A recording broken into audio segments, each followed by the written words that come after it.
So Chef Elsie Ramos, as Mara mentioned. I partnered with HealthFirst back in 2010, and I was sort of introduced because I have done a lot of work with the American Diabetes Association.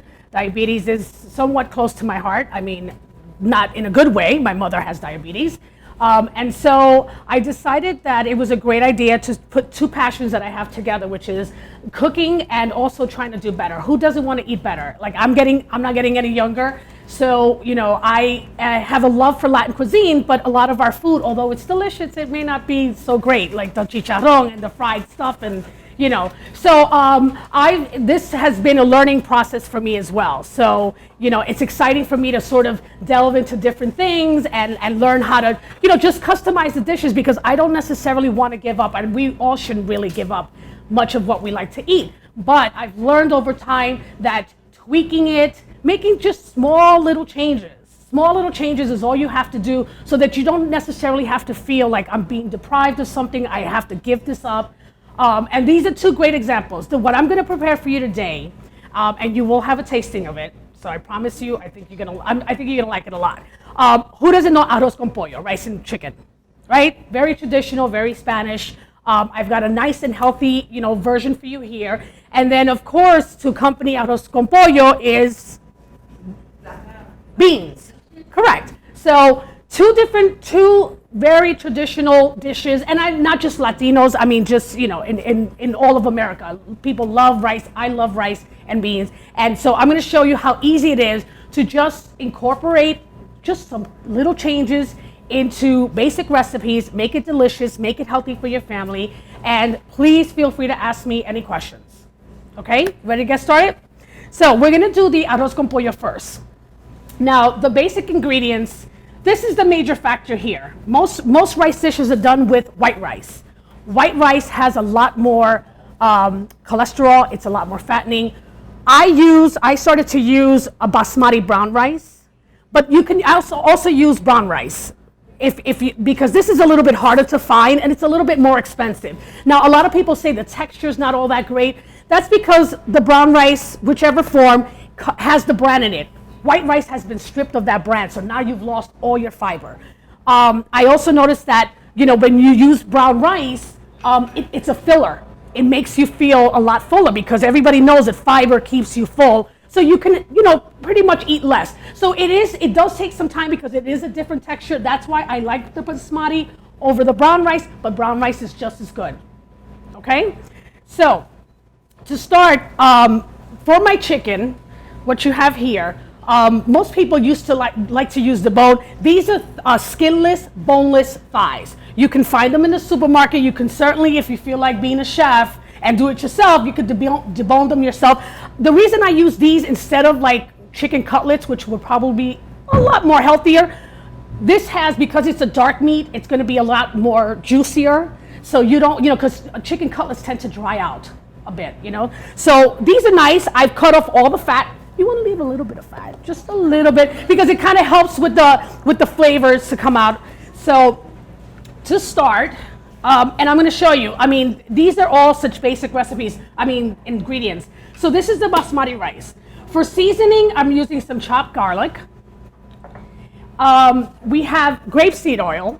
Now, grapeseed oil, if you haven't had it before, olive oil is just as good. I would just stay away from the whole corn oil and all those other fattenings.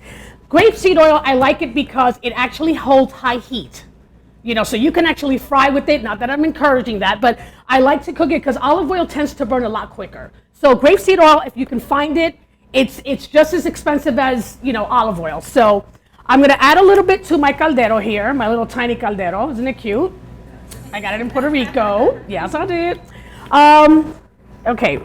Now, I'm going to take my cutlets here. First, put on some gloves because I don't want to get any salmonella poisoning. Okay. All right, so I'm going to take my cutlets. Now, for the purpose of this demonstration, I would typically, if you have a cutlet like this, I'd cut it into 3 portions. Because you know what? Honestly, if you cook it thicker like that, you're going to want to have 1 or 2 pieces. So you won't miss it if you cut it into, nice little slices. So I'm going to cut this up a little bit here with the sharp knife. A sharp knife is a safe knife, by the way. Make sure your knives are nice and sharp. Okay, now I'm going to add, throw these gloves away. I'm going to add a little bit of the chopped garlic and hope this thing doesn't burn me because these electric burners are a little tricky. All right, so I've got some chopped garlic. If you want to use pure garlic and you want to mash it yourself, go for it. Go for it. Oh, okay, good. You saw how I stand back, right? I'm like, okay. There's no such thing as too much garlic. Garlic is fantastic. And, so just go for it. I don't worry about that. I would worry about the salt and everything else. Hear how that smells good already? All right, so we've got the garlic in there. Now, another flavor enhancer, roasted red peppers in the jar, okay? This for two reasons. I'm a colorful person. I think that dishes are made, they are appealing to the eye. They will make it so much more appealing to want to eat. So I like the little color, but it also it has a lot of flavor. So to this mix, I'm gonna just add just a little bit of that water because it has sort of like a little sweet flavor in it. Then I'm gonna take those roasted red peppers, clean off my knife. Okay, and here's my fork. All right, so this is how they come. So you just want to give it a nice little dice so that everybody gets a little love. All right, and I'm going to add that to my pot. All right, now believe it or not, like I haven't added salt. Chicken in itself, that's why you have chicken broth, right? Chicken in itself, and that's why a little bit of the fat has a lot of flavor. You would be so surprised that, I know that a lot of Spanish people and a lot of cultures, you like the sofrito and the sazon and the adobo. You don't need it. I promise you, you don't need it. It's not good for you either. I mean, I stopped using sazon and adobo years ago when I found out how much sodium it had in it. All right, so here we are. We're gonna stir that up for just a little bit more, okay? Now I'm gonna add my chicken pieces to this. It's easy so far, right? Everybody's with me? All right. I'm gonna add the pieces on here. All right. Now to that, I'm gonna add a little bit of salt and pepper. That's it, just a little bit right on top of the chicken. And start with the little and grow from there. Because my mother always used to tell me, you could always add on, you can't take away salt. Once you've made something salty, it's ruined. So just a little bit of salt, a little bit of pepper, and then we're gonna let that cook there for just a little bit. All right. Now you notice this is all four little simple ingredients, and that was it. Now this is gonna come to a boil.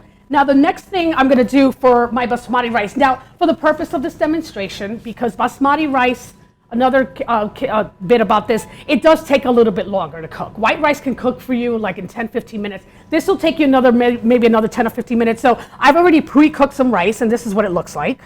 So it's a little sticky, but again, it's full of fiber, and it's got a lot of nutrients in it too. So, all right, so now this is coming to a boil. And also this chicken here, it cooks very quickly. So this will take you no time. I'm gonna add about, let's see, where's my measuring cups? Oh, I forgot it. Okay. You wanna do 1 part chicken broth and 1 part water, all right? So I'm eyeballing it now, but pretty much the same equal amount. And I'll tell you why. The chicken broth, you can find the low sodium brand, you can find the organic brand. They're great.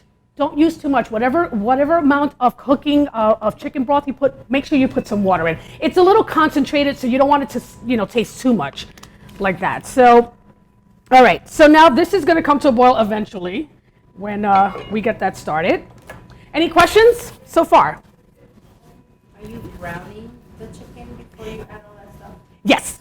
Okay, Yeah. You're like browning, Right. And then you add the water. Yeah, you should never really put, I would never mix my rice in until I see that my chicken is no longer pink. You don't want to put anything in there. But I put the garlic and all the pimientos and everything to give it all that nice flavor together. So yeah, definitely. Yes? Sorry, what was the temperature of the That's a good question. When you're cooking the chicken, you can sort of cook it high. And like I said, you cover it up. And as soon as the chicken, you can take a look at it like 5 minutes later and make sure that the chicken is no longer pink. You don't want to mix anything else into that. but high. And then once you add your rice, you're gonna simmer that on high as well, and then lower the temperature. As I mentioned, the other recipe is that goes well with rice is beans, right? So now this is a great recipe, and I noticed that it's great for kids as well. If you like beets, this has basic ingredients are some beets. We have canned beans, red onion, and a little bit of olive oil and cilantro. Now, anything that you buy in a can, and I would never tell you not to buy. If you have beans in a can, even the beets in a can, rinse out everything that you buy in a can, because you rinse out a lot of the saturated, the preservatives that they have to put in those products to keep them fresh. The fresher, the better. But if you have time to wait until the beans are soft and stuff. So go ahead and use your can, but I've rinsed these out really nice. So what I did, I'm gonna put them in a bowl, my beans. Then I have some beets here. And I'm just gonna go ahead and chop those a little bit up. And this is easy. This is a great side dish to make. And honestly, if you're a vegetarian and you don't wanna eat meat, you can have this all on its own. So I'm gonna chop up some of the beets into little dices, because you want everything sort of to look the same. And again, you know what? You might think I'm a little freak, but I like the color scheme. It's black and it's red, and it's kind of cool. It's kind of cool. So, all right. So I'm gonna chop up some of these beets, and you can, like I said, you can prepare this ahead of time. All right. So I'm gonna pour these beets in here within my beans. All right. Very easy. Okay. The next thing is going to be red onion. Why red? It looks pretty. And also, no, white onions tend to be a lot more bitter. They're just so much, if you don't like raw onions. Red onions, that's why they put these in salads and not the other ones, because they don't taste as bitter. So, all right. Now, I don't know if you could see, but I could teach you a little trick about how to get the perfect dice. Cutting both ends. Peel the top. And it's all the main reason I don't have long nails, okay? Because if you can cut yourself, you want to give it a slice on the end, across this way like this. And again, sharp knives are key. If you have dull knives, you can really hurt yourself. Then you want to just go down. Can you see that? And now, if you go across, you've got the perfect dice. Clap, everybody. That's gonna I'm proud of myself. I mastered it, finally. All right, so we're gonna add the onions to this now. All right. And honestly, the longer this sits, the better. So like if you can do it in the morning and have it in the evening, or even the night before and have it the next day, it's really nice because it kind of just sits there. Olive oil, just a little drizzle, maybe a tablespoon or so of extra virgin olive oil.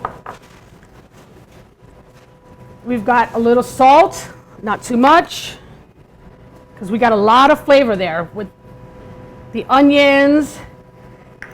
And then one other ingredient that I simply cannot live without. Everybody know what this is? Cilantro. They need to make a cilantro ice cream, I swear, because I'd be all over it. It's so good. Cilantro is so good. So now to this, let me just give this a quick mix. Easy. Look at that. Nice and easy. Canned goods. You don't have to go running to the market. Make this. Have it as a side salad with anything, some grilled chicken, and you're good. You're good to go, honestly. And taste it if you want to add a little bit of more salt, more salt or whatever, that's fine. All right, I think that's good. And then I've got some cilantro.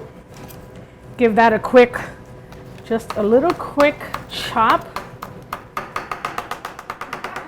That's faster. All right, we drizzle that on top. Give that another quick stir. Voila, you got a nice bean salad, okay? Now, let's go back to our rice, because I think it's finally cooking. There we go, eureka. All right, so now we've got this boiling. All right, it's at I don't know if you could see it, but the chicken's opaque now, which means no pink. So I think it's safe to add my rice. All right, so I've made my rice already, and I'm gonna add that. Where's the spoon? All right, so now obviously, this would be raw rice if you were doing this from scratch, right? Yes? Doing it this way, is it gonna be No, actually, you know what?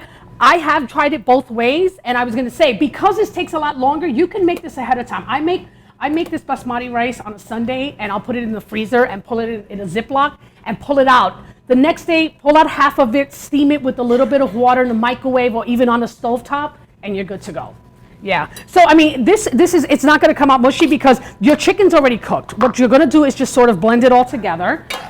So here we go. All right. All right. So now, basmati rice, unlike white rice, should always be covered and cooked steamed wise. You know, like white rice, when you do white rice and beans, you usually leave it off the top and let it dry off and then cover it. Basmati rice, you can leave it and cover it up and you're good to go.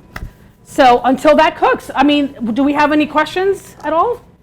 Easy enough, right? I mean, we still have one other, when the rice is completed, I like to use, again, for color. This is some steamed peas. I love them. You can use the canned ones, but they tend to get a little bit mushy. So frozen peas, you let them thaw out. When your rice is like completely done and it's nice and fluffy, incorporate the peas right in there. And turn it off. Turn off the rice, just add your peas and just let it cook. Because this is already cooked. And it also maintains its little crunch. So all these basic ingredients, I mean, easy to find, and delicious. And this is a sampling of arroz con pollo and beans on the side.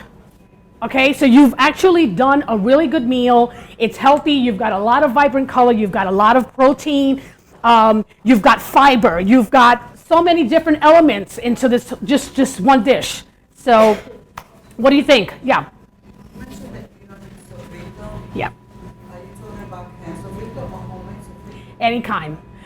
Any kind. I mean, you know what? You don't really need it. I mean, it is good. If you do your homemade sofrito, she's saying, that I don't use the sofrito.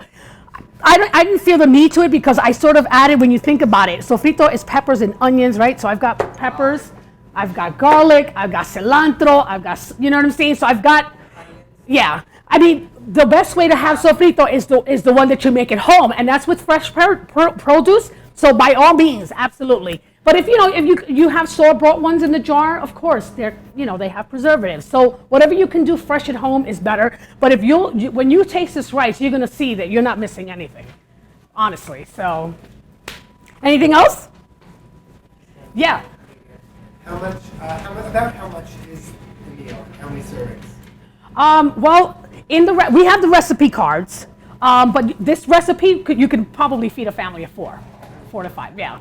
The basmati rice also, 1 cup for every, it's like 2 cups of water per 1 cup of rice, and it'll make you like 5 cups of rice. It grows immensely. It's really rich. And like I said, it's very filling. And again, try it with the brown rice, but I would suggest the brown rice is gonna take even longer than the basmati rice to cook. So just keep that in mind.